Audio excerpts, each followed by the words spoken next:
Hello everyone, how are you. चलिए आज start करते हैं अपना नया topic irrational number. Irrational number क्या होंगे? Form of number which can not be represented in the form P by Q, यानी जिसको हम लोग पी बाई क्यू के फॉर्म में ना लिखते हैं। एक डेफिनेशन के थ्रू समझने की कोशिश करते हैं। कह रहा अ नंबर, एक क्या होना चाहिए, एक number neither be expressed as a terminating decimal nor as a repeating decimal called a irrational। क्या नहीं होना चाहिए? एक्सप्रेस, यानी कि जिसको हम लोग क्या ना कर पाए, शो ना कर पाए, दिखा ना पाए, बता ना, किसके फॉर्म में? पी बाई क्यू के फॉर्म में। जब ना कर पाए तो उसी को हम लोग बोलेंगे इरेशनल नंबर, क्योंकि इरेशनल नंबर क्या होता है? The form of the number P by Q. दूसरी बात इसके अंदर ये क्या कहना चाहता है हमसे, ये कहना चाहता है क्या कि इसका इम्पैक्ट क्या हुआ कि जो भी non terminating non repeating decimals होंगे वो सारे के सारे हमारे क्या होंगे? इरेशनल नंबर होंगे। इसके तीन मेजर पार्ट हैं, इसको समझने की कोशिश हम लोग करते हैं। पहला क्या रहा है, क्या non terminating and non repeating decimal क्यों नहीं होंगे? क्योंकि हमने अभी पिछले वाले वीडियो के अंदर पढ़ा था हमने कि कैसे एक टर्मिनेटिंग नंबर्स को हम लोग पी बाई क्यू के फॉर्म में लिख सकते हैं। मैंने आपको स्टार्टिंग पढ़ाया था जब मैंने आपको नंबर सिस्टम बताया था। दूसरा मैंने आपको वीडियो में समझाया था कि कैसे एक non terminating non repeating decimals number को हम लोग पी बाई क्यू के फॉर्म में कन्वर्ट करते हैं। अब हम लोग इरेशनल नंबर की बात करते हैं। इरेशनल नंबर के अंदर क्या है कि ये बात कर रहा है नॉन टर्मिनेटिंग नॉन रिपीटिंग, यानी इसको हम लोग पी बाई क्यू के फॉर्म में नहीं कन्वर्ट कर सकते, तो इसलिए हम लोग उसको क्या बोलेंगे? इरेशनल। दूसरा क्या कह रहा है, if M is a positive integer which is not a perfect square then M root M is irrational. ये देखिए दोनों बातें सेम सी हैं, लेकिन फर्क है इसमें ये क्यूब की बात करता है कि रूट की, उसके अंदर स्क्वायर रूट की। कैसे? देखिए अगर मान लीजिए कोई एक नंबर है √2, तो √2 को अगर हम लोग चेंज करते हैं तो उसका परफेक्ट स्क्वायर नहीं मिलेगा, हमें डेसिमल के फॉर्म में मिलेगा, 1 पॉइंट समथिंग करके कुछ आएगा। ऐसे ही √3, लेकिन रूट अगर 25 की बात करें तो इसका परफेक्ट आता है स्क्वायर 5, तो ये 5 हमारा रैशनल हो जाएगा। लेकिन अगर हम लोग ये रूट की वैल्यू की बात करें जो जिसका परफेक्ट स्क्वायर नहीं होता, वो सारे के सारे नंबर क्या हो जाएंगे? Irrational number. और इसी के ऊपर अगले वीडियो में हम लोग डिस्कस करेंगे कि एक इरेशनल नंबर जो दिया गया है उसकी ट्रीटमेंट क्या होगी। अगर दो इरेशनल नंबर को ऐड करते हैं तो क्या होगा, दो इरेशनल नंबर को मल्टीप्लाई करेंगे तो क्या होगा, दो इरेशनल नंबर को डिवाइड करेंगे तो क्या होगा, ये हम लोग नेक्स्ट वीडियो में जानेंगे। फिलहाल हम लोग इस टॉपिक में बात कर रहे हैं। टॉपिक है क्या कि इरेशनल नंबर क्या क्या होते हैं। दूसरी चीज़ क्या है कि एक टर्म हम लोगों के सामने आ जाता है और उस टर्म का नाम है क्या? पाई। कई लोग कहते हैं कि पाई एक रैशनल नंबर है, कई लोग कहते हैं पाई इरेशनल नंबर है। चलिए आइए अपने पॉइंट ऑफ व्यू से उसके बारे में समझेंगे। आई होप आपको एक कॉन्सेप्ट क्लियर होगा। अच्छा, टॉपिक नंबर 3 हमारा पेंडिंग था, इसके बाद बात करते हैं। अगर मान लीजिए क्यूब रूट हमारा दे रखा है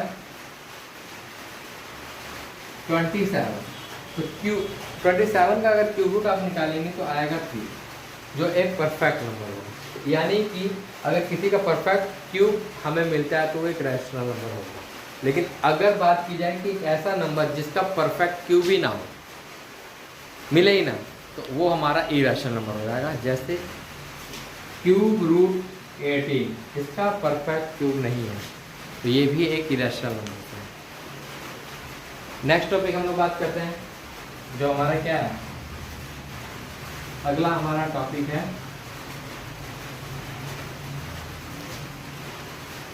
पाई।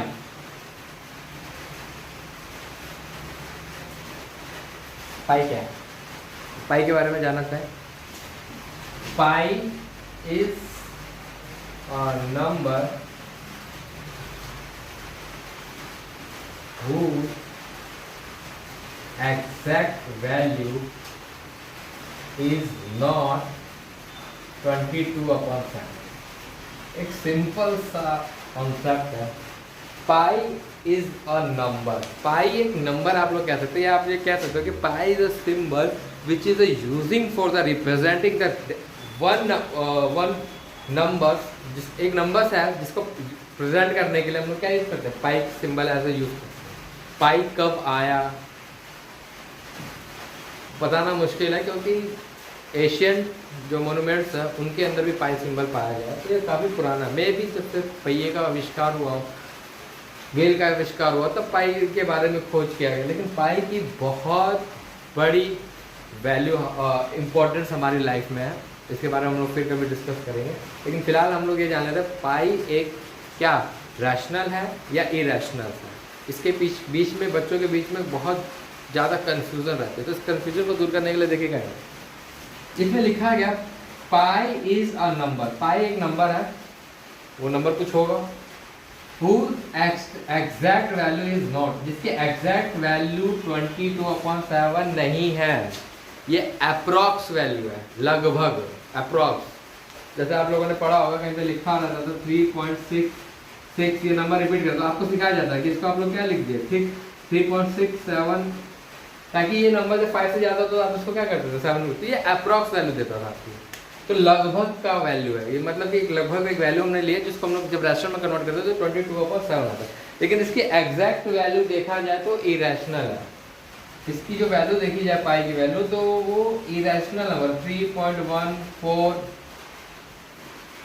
ऐसे करते करते करते करते ये काफ़ी एक लंबा सीरीज बना देता है। तो ये एक इरेशनल वैल्यू के इक्वल है, यानी कि अगर आपसे पूछा जाए तो पाई क्या है, द वैल्यू ऑफ द पाई क्या है, तो आप लोग आंसर उसका वही देंगे, क्या pi is a irrational number. Pi एक इरेशनल नंबर है, pi is a irrational number. तो what about 22/7? 22/7 is the approx value of pi. 22/7 is the approx value of pi. This is a not pi is a not a rational number. pi की value irrational है, rational नहीं है। 22/7 is a rational number, but this is the approx value of pi. 22/7 एक rational number है क्योंकि p by q के form में है and q is not equal to 0, denominator में 0 इक्वल नहीं है, तो ये रैशनल नंबर की सारी डेफिनेशन को फुलफिल कर रहा है। इंटीजर है 22 and 7 is an integer, तो 22/7 is a rational number, but value of the pi 3.14। आप करते जाएंगे, एक लंबी सीरीज मिलेगी जो non terminating non recurring number होगा। तो एज हमने डिस्कस कर लिया पहले कि non terminating non recurring numbers क्या होते हैं हमारे, इरेशनल नंबर होते हैं। तो ये भी एक इरेशनल वैल्यू होगी, किसकी, पाई की। उम्मीद करते हैं वीडियो आपको अच्छी लगी होगी। अगर वीडियो अच्छी लगी तो लाइक करें और चैनल को सब्सक्राइब करें। Thank you.